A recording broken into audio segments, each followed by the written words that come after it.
السلام علیکم۔ آج کی اس ویڈیو میں ہم بات کریں گے رمضان میں خواتین کے مخصوص مسائل پر۔ تو چلیے شروع کرتے ہیں۔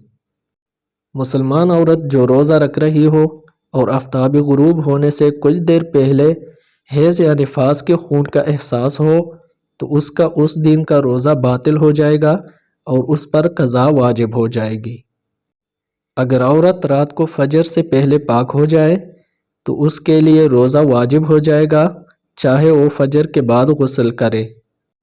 اگر کسی عورت کو روزہ رکھتے ہوئے حیض آنے کا احساس ہو یا درد اور تکلیف محسوس ہوتی ہے لیکن حیض کا خون غروب آفتاب کے بعد ظاہر ہوتا ہے تو اس دن کا روزہ صحیح ہوگا اور قضا لازم نہیں ہوگا۔ اگر کوئی نفاس والی عورت 40 دنوں کے اندر پاک ہو جائے، مثلا بچے کی پیدائش کے ایک ہفتہ بعد نفاس کا خون بند ہو گیا اور پاکی کی علامت ظاہر ہو گئی تو وہ روزے رکھے گی۔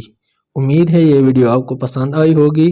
اگر ویڈیو پسند آئی تو ویڈیو کو لائک اور شیئر ضرور کریں اور چینل کو سبسکرائب کرنا نہ بھولے گا۔ شکریہ۔